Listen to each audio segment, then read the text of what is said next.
Good morning and welcome to the National Newspaper Publishers Association's Let It Be Known. It is Friday, November 18th, 2022. Coming up this morning, we're going to have a little bit more on the Shanquella Robinson situation. Also this morning, what is going on with Twitter? Many people are expecting Twitter to be shut down as Elon Musk is bullying his employees to quit. Also, Virginia Governor Glenn Youngkin is trying to erase history in public schools in the state, including eliminating any mention of Dr. Martin Luther King Jr. and Rosa Parks. We'll discuss that. But first, Jay-Z, Byron Allen, and Kevin Durant and Condoleezza Rice, all wealthy and Black, have been mentioned as possible buyers of the Washington Commanders football team. None, however, at this stage would be positioned to be majority owner, which means not necessarily having a seat at the table. Let's discuss this morning with Barrington Salmon, NNPA writer and journalist, and of course, from the Bayou Beat, the one and only Nakia Cooper. Good morning. You're so funny. So listen. First and foremost, let's do this first. The Commanders, right? Only 2 of the 32 NFL owners are minorities. However, none of them are Black, African American, in a league where 70% of the players are Black. For that matter, the NFL has never had a Black owner in its 102-year history. Of course, Melody Hobson is set to become a part owner of the Denver Broncos if that deal goes through, making her the first Black female NFL owner. But that deal also includes the majority going to Walmart heir Rob Walton, his daughter, and her husband. So does it matter if they're not going to be majority owner? And I'll start with you, Barrington. Yeah, it matters. But as we talked about earlier, most of this is a vanity project. They want to be able to say that they're owners of a football team. 32 teams. I'm not sure that they even care about making the types of changes that need to happen in the NFL. So they'll just be one of a group. Yeah, and a lot of changes is needed, Nakia. Unless they buy the team outright, they'll get what other minority owners get, which means they won't be able to make trades, fire the coach. But for a fraction of the investment amount, they simply enjoy many of the perks of ownership. They'll get a luxury box seat. They'll get invitations to team events and access to current and former players. But there's no real seat at the table. Heck, I get me a luxury box sometimes too. And I certainly don't have that and money. so do the players' parents, and that's what it is. It's just like a family box, right?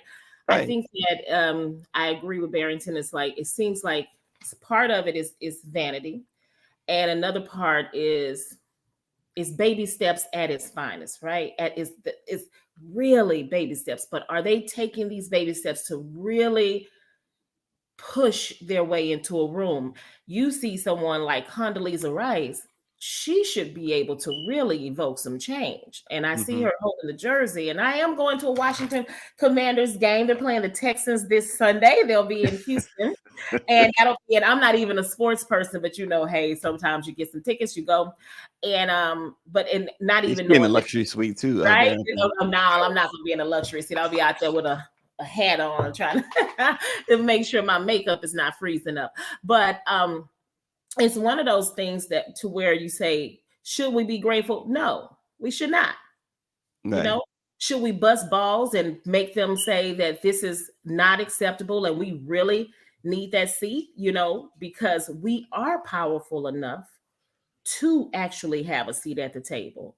And so I'm not understanding how, like you said, there are 32 teams and no, Black owners. I do have to give a shout out to Houston for one thing, though.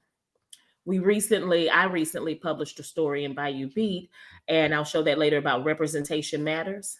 Yes. And in Houston, all of our major sports teams, with the exception of the soccer Dynamo, have Black head coaches. Yeah. Nice. So that's and a World Series champion at that. The World Series championship, but no seats at the table. So we got to start something. We got to change some things. I wouldn't agree with one thing Nakia said. Okay. In in her whole career, she's never, Condoleezza Rice has never been a change agent. Oh, Always been a follower. She's been in powerful positions. okay. But do you recall any time when she stepped out and said, "We demand, we should be getting"? No, she's Okay. a Miss Status Quo. Oh, well, someone, well, Power 96 posting from YouTube says Condoleezza Rice thinks she is whiter than rice. Oh Lord. Yeah. So the love for Condoleezza Rice continues. Yeah. Oh wow. But Okay. but She's it, you holding know, that jersey, so I should tell you. So yeah, now we're not gonna get a seat at a table with that. no. Well, and Not- here's the they're thing not too. gonna allow anybody who's going to be kicking over tables to be a part of that, part of their thing anyway. Yeah, Sorry. you know, we'll see. You know, it's interesting because all these individuals that we mentioned, Jay-Z, Condoleezza Rice, Kevin Durant, uh, even Byron Allen with all of his wealth, they all are you know, doing this just not for to become the majority owner, as we said. And it's interesting because think about, we're going to talk about that now too. Elon Musk paid $44 billion, right, for Twitter. This is just an example. I guess you can juxtapose. Diddy, many people don't know, also invested with Elon on Twitter. He put in a reported $10 million, which you say, why? Just But you know what makes me laugh is that every time that you read the newspapers, you watch programs and stuff, they keep on elevating these mediocre white boys to tell you that, you know, they're the greatest business entrepreneurs in the history of the world and all that stuff. And Elon Musk never made anything. He didn't make the Tesla. He's not the engineer that built the rockets going out into space. He's just a white boy from South Africa who had a lot of money and who basically, I guess, invested wisely to be the richest man in the world.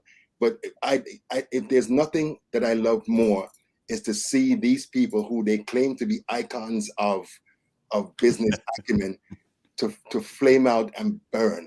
Which And is, I mean, when you see what he's doing to Twitter, it's like, what? And Stacey, we were talking earlier. He basically at 2:39 a.m. sent out an email and said, if you all ain't trying to be hardcore Twitter .2, you can leave. And on my Facebook post, I said, I pray they vote with their feet, and they said, yeah, we ain't. They certainly did vote with their feet. Yeah, we out. Right, voting with their feet. Yeah, and it's a whole different landscape in terms of employees and employers. And I guess Elon missed the memo. Yeah, you know, but the thing is, they've been allowed, or white men like him have been allowed to do this and take advantage and you know, abuse, you know, workers quietly, right? It's quiet because even though we know what's going on, nobody's ever done anything to put a stop to it, right? Or they try to. They don't. They're not successful at it. Look at the things that, you know, things that people said about Donald Trump and the way that he treated his employees or whatnot. Elon Musk is just setting himself up for massive failure, right? And massive lawsuits. I mean, you're basically telling everybody that you're going to work yourself into the ground or else. Like, and publicly, it's the audacity of publicly saying you're going to work longer hours. You're not going to get paid more. You're not going to get paid. Either you're on or you're off. And I'm thinking that's the kind of, but you know what? That's the kind of stuff that I hate to say it, Black people have been enduring for a very long time. You know, nobody ever said anything about our mistreatment. And now, since you have this white majority of people at Twitter and others, and now they're taking a stand for something that we've been trying to take a stand for a very long time against, you know, big corporations. But you make a great point, Nakia, because Jesse Jackson, different Congress people like Bobby Scott and those folks, they have been trying for a long time to force Silicon Valley to hire more Black and brown employees. And Not gonna have a choice now, huh? Because all the white folks are running because Elon Musk says you must work a little bit more than the average man, or else. I'm sorry, I didn't interrupt. No. And so it's gonna be interesting. Yeah, here's a guy paid, like we said, $44 billion for something that, otherwise reportedly generates about $8 billion in revenue. And he says we need to make more money. When you pay 44, when you overpay like that, Yes. it'll be his great grandchildren that finally make a profit if Twitter was to survive, particularly the way it's going, because subscribers and advertisers and everything else have jumped ship too, not just the employees. Yeah. Remember, one of the first things he said was that you got to pay $20 for the blue dash verification. And that immediately turned out to be a disaster because he's got all these impersonators with blue checks, and it's been a disaster. But this is a man that's angry and he has buyer's remorse, because remember, he set out to buy, he pulled off, pulled back, it's just mine, and they said, oh no, you are going to take this. And then the next thing you know, it's like they say, hell to pay for everybody else that says he's stuck with this. And listen, keep in mind what again, Power 96 on YouTube is writing in. Keep in mind what he's writing in. Elon Musk is a trust fund baby. His parents got rich in apartheid South Africa off of poor Black people in the mines. Yeah. So I don't think many people are going to be shedding any tears if he loses that $44 billion investment. Well, the people like the Trump supporters and MAGA supporters, they'll shed tears because they defend any white boy, especially a rich white boy. Because all of them aspire to be a Trump or a Musk and that type of thing. And with the whole way that they roll, they are holding on to this narrative that white people are superior. Yes. Right. So this is gonna put a burst their balloon. And I mean, if I was if I was a Trump supporter or a Musk supporter, I'd be feeling pretty down right now, crying in my beer, because they're idiots and they've shown themselves to be idiots. They're arrogant and they're stupid. Yeah. Twitter got our buddy Dawn all up in arms. She's even tweeting that she's considering starting an OnlyFans. Who's that? Dawn. Oh Lord. We gotta go rescue Dawn from OnlyFans. But Dawn, I know you're listening, Dawn. But that somebody faked Eli Lilly's Twitter page and caused them to lose $30 billion because they said insulin is now free. Wow. And the stocks just went.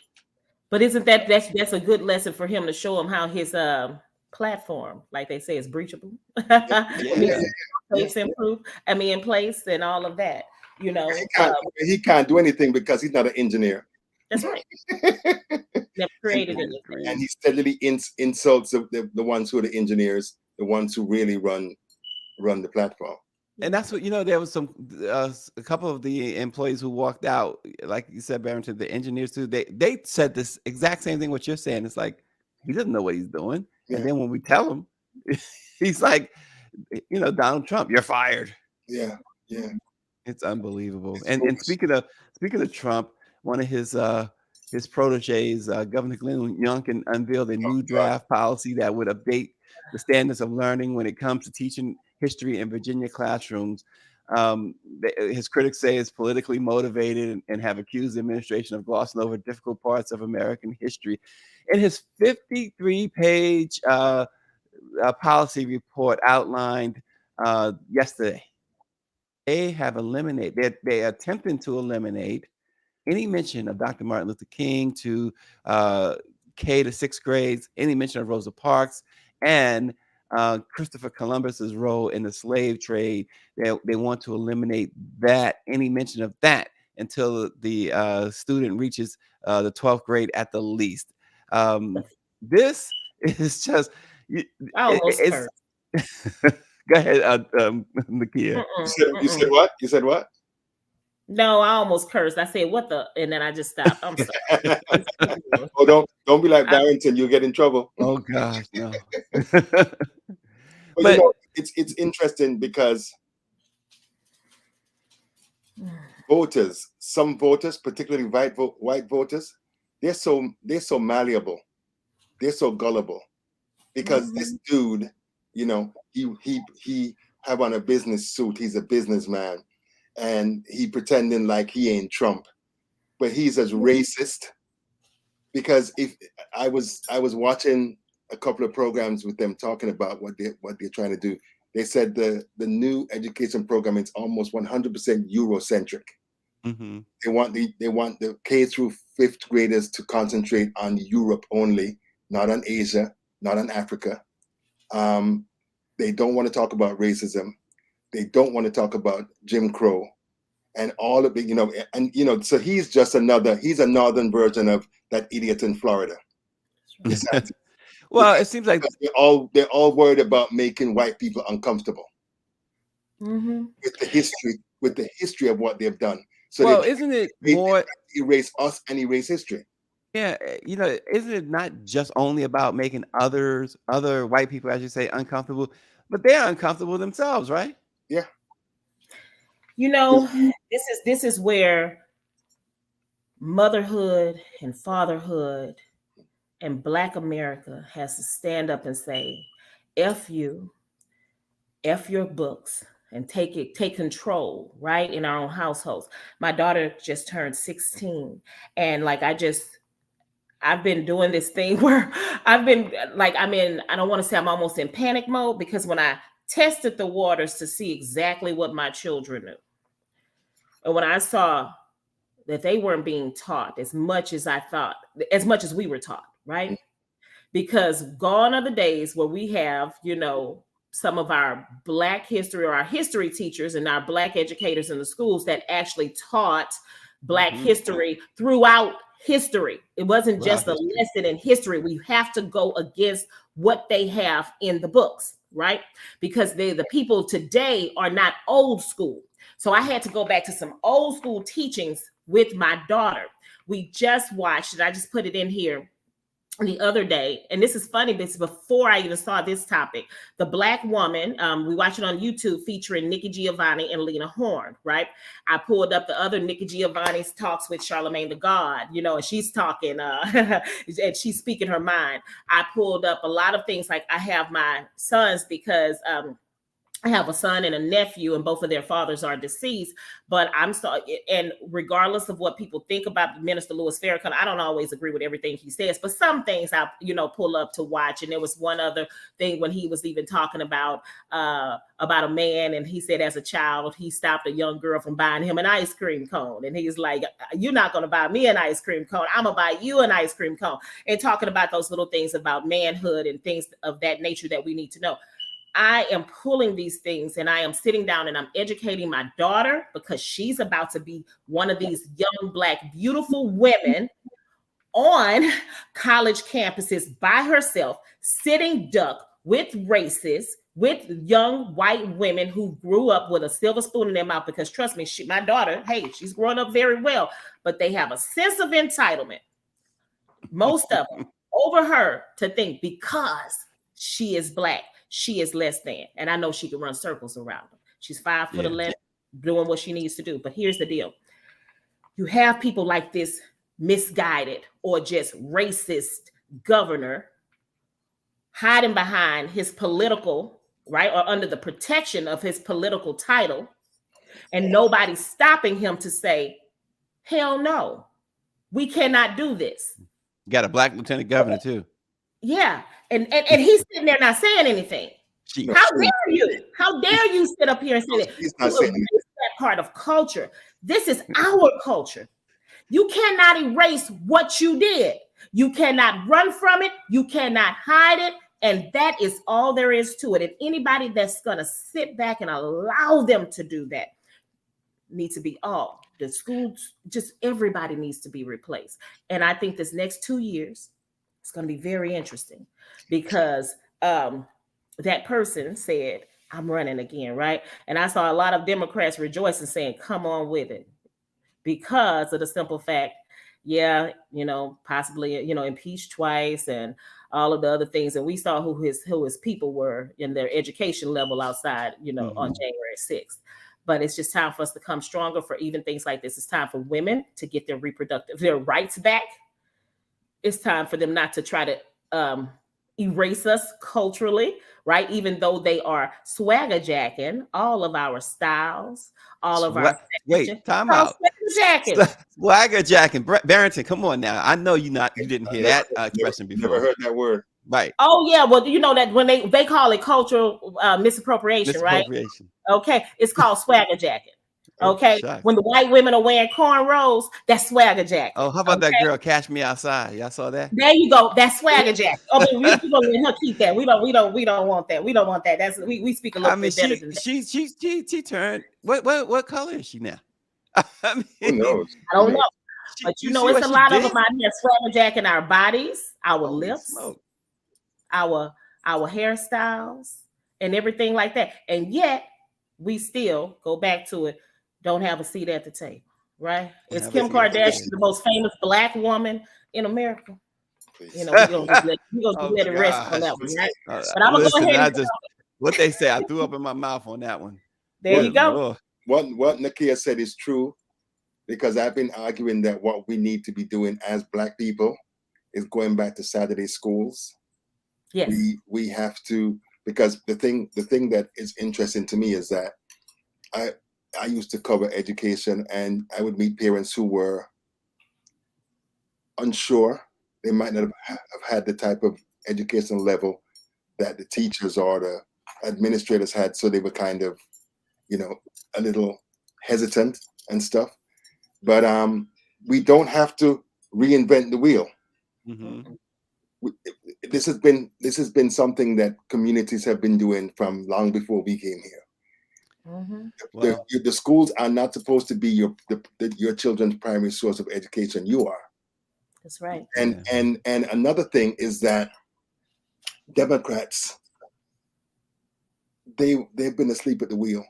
Mm-hmm. Because the conservatives, who are driven by billions of dollars from folks like Mercer and the Koch brothers and stuff, they have been capturing school boards so that they can begin to impose. Because in South Carolina, I don't know the city in South Carolina, they just hired a Black superintendent.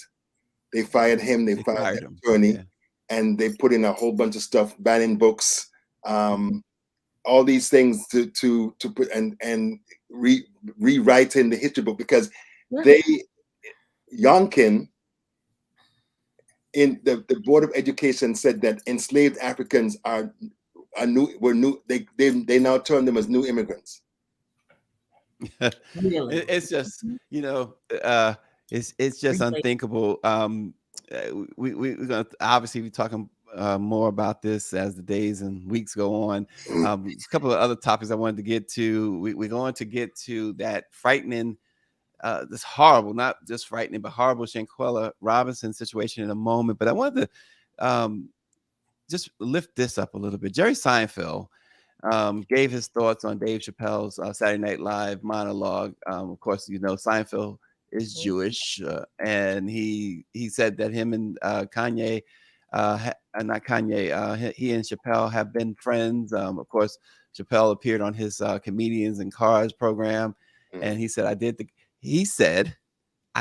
did think the comedy was well executed, but I think the subject matter calls for a conversation that I don't think I'd want to have in this venue, talking about in the sense of talking to that reporter. He said it provokes a conversation, which hopefully is productive. And he was asked if the comments made him uncomfortable. And he didn't say that they made him uncomfortable. Here's really where I'm going with this. The Anti-Defamation League, very influential organization that protects the legacy of Jewish people and tries to make sure that they call out anti-Semitic behavior. But they said among other things, we shouldn't expect Dave Chappelle to serve as society's moral compass, but disturbing to see Saturday Night Live just normalize and popularize anti-Semitism. Here's where he says, why are Jewish, this is Jonathan Greenblatt of the ADL, why are Jewish sensitivities denied or diminished at almost every turn? Why does our trauma trigger applause? Excuse me. Yeah. You know, these groups, several of these groups, they have weaponized rightful criticism of the apartheid that the Jewish state has imposed on Palestinians. Mm-hmm. They have colluded with Congress people who say they support Israel to ban and fight against BDS. And basically, people have lost their jobs because they've spoken out against what Israel's doing in Palestine. Mm-hmm. Anything that people do to criticize Israel is suddenly verboten. Mm-hmm. So that's a conversation that we need to be having, because it is a conversation. Let me just say one thing. If you look at what AIPAC has been doing in elections, they spent $7 million to make sure that, what's that woman's name? She was a Maryland congressman, Donna Green. It's not Donna. Congresswoman Green. They spent $7 million and gave. It's not. I can't think of her first name, but they gave Glenn Ivey $7 to $8 million. So, and they went after Summer Lee in Pennsylvania. They spent millions of dollars. So they've been going after progressives and anybody who supports the Palestinian right to sovereignty, Palestinian freedom. That's what we should be talking about. No one's talking about that. Yeah, but here's the thing, and perhaps you're right, but Nakia, my issue is simply this: that statement. Why does our trauma trigger applause? And who says that who says that when at every he says every turn, every second of our lives, folks have been applauding our trauma. Folks have not only applauded our trauma, they have been plotted to continue that trauma. And now they're trying to sweep the trauma under the rug with look at what's going on with that other with that governor. But I want to say this. So when Dave Chappelle says something, but I'm gonna pull it into some pop culture and put some comedy back into it, right?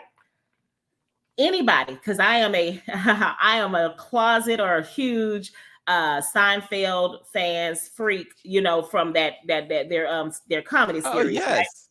Right? Okay. They had an entire, episode about anti-Semites, right? And they were anti-dentites, right? Yes. And then remember at the end when Megan Mullally was like, or no, it was the woman Deborah Messing, she was from Will and Grace, when she was like, yeah, the Jews and the blacks too. Remember, because they were making fun of Jewish people, black people, little people, all of that, and dentists. And so they rolled it up. He was making fun of too. Nobody ever said anything about it. Dave Chappelle was lightweight compared to what Jerry Seinfeld was on that show. They on Seinfeld with a Jewish man, right? Nothing was off limits. Nothing was off limits. They talked about everybody. They even did that episode where they were making fun of mentally challenged people. Soup Nazi. Yeah. Right. Nobody guy was a Nazi. Anything. So what is the big deal? Now, if that was Dave Chappelle, but then they laughed at it when Dave Chappelle was doing all the nigger sketches. Hate to say that. Right. Okay. Right. They laughed at it and then, walked away when he felt like when he said enough is enough, because those white writers and all of that stuff. But we're just going to go back to that, bring back the days of the writings with Richard Pryor and Paul Mooney. But, it's just like those things. But my thing is, when they do it, it's okay, right? Yes. When we do it, that's oh my God! But the thing that all of this is happening against a backdrop of record numbers of attacks against Black people, Yes. Asians, and Jewish people. Yes. So that, I think, has triggered the type of response, the circle of wagons thing. But Barrington, the reality Jewish is we've been Barrington, dealing with this from we came here. Barrington, Jewish Africans in this country have been dealing with this since they came here. Yeah, Jewish people Yes. participated in the transatlantic slave trade. Yes. No one apologized for We that. can't talk about that because that's one of the reasons why Minister Farrakhan has been ostracized, because he has said that. That's right. You know. Anytime he Go tries ahead. to teach us about pride, they turn it into hate. Yeah, Yeah. and guess what? And as Greer points out, remember in that monologue, which, you know, I gotta say, it was probably the most brilliant comedic monologue I've ever heard. Yes. And at the end, what does he says? It's not Black people's Not Black people's fault. Yeah. And you know, certainly there are lines you should not cross. Jewish people certainly went through so much, and Yes. I say this: they're not the only ones who was you know, basically taken apart by the Holocaust. There were other victims of the Holocaust. But you do understand that most times they don't talk about Ma'at. They don't talk about the Black Holocaust, which doubles the number of people that we lost, because they said anywhere from 12 to 20 million Africans lost their lives. Yeah. Yeah. Look at the Holocaust that Because of Blacks are still Holocaust. going through. I mean, I just have to say it. The hunt is still on for Oh, Black big time. people, Big time. especially Black men in America. Big time. Ours never ended. The bad part about it is they are trying to erase us from history books, but they keep making history repeat itself. Yeah. It Yeah. won't stop. And if we don't do something and take control of our kids, it will never end. It's a cycle, a circular cycle of pain and abuse. And no matter what you do, you can take all the ink out of the books. You could try to rewrite that BS curriculum that you all are shoving down our kids' throats. But one thing you got a warrior in me. My children have a warrior in me, and I believe that the rest of us have to become warriors in our households to say, not today. But you know what? Yeah, we could talk about this all day long, but we'll leave it at that for now. Some things are just infuriating, and what's also infuriating is this situation, Nakia, with that 25-year-old Shanquella Robinson. You mentioned putting it up on the Bayou Beat. Talk about that, Nakia, and I know Barrington's up on that as well. We actually put that one up on our in our newsroom at our station in Houston at the NBC affiliate, our Channel 2, because a young Black woman came to us, one of our digital reporters, and she was saying, this is something that nobody's talking about mainstream. And she asked for permission to do it. I said, do it the right way. And so it wasn't just about, the story, but like you see the title, why record and not intervene? Mm-hmm. That is the issue. Because when I looked at it as a mother, I saw my daughter and she got mad. My daughter, so I'm always bringing it home. Look at this. I don't want to look at you always putting that stuff on me. No, I understand. But people were saying, look at what your friends can do to you. Mm-hmm. She's out there in Mexico, in Cabo, and something happened to where one of her friends decided to attack her. And we use that word, friends. She was on a friends trip and they're fighting. And the other friends are recording it. And one of them is saying, Trella, why don't you fight back or fight back? And she said, no. You heard her saying no. She replied to him, no. He did not stop and put down his camera and get this monster off of her. He did not stop. And you saw that other woman who was much bigger than her sling her by her neck and her head. You look at the things that they said. They said the autopsy report said she was beaten. She had a neck fracture, a spinal fracture. I think we all saw on that video when it happened. Now, I have to say that a bit video, which appears to be Chantrella and another person fighting, but you have people sitting there recording a young woman with no clothes on being assaulted. Where's the dignity and where is your friend? Yeah, we're not gonna play that video. Out of respect to this unfortunate victim. You're right, friends. Well, come on. And the guy who was recording it. First of all, I don't know. I didn't see the video. I heard all about it, and you guys have told me about it.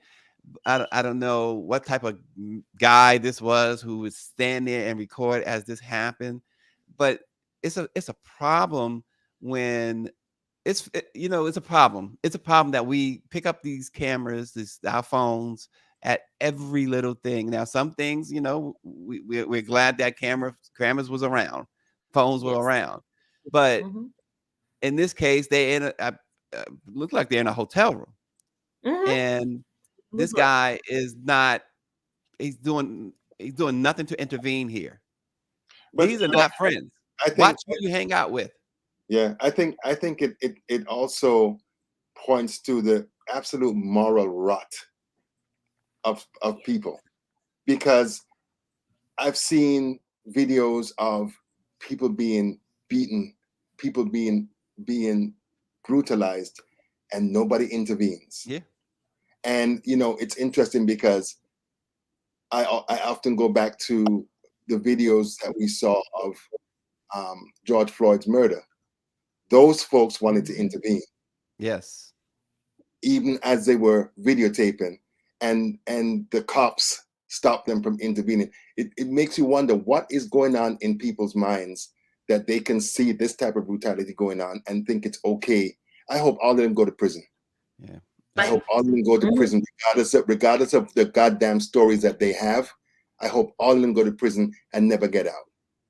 And I tell you, if that was my daughter, huh. Yeah. Well, I'm gonna give you and the last word.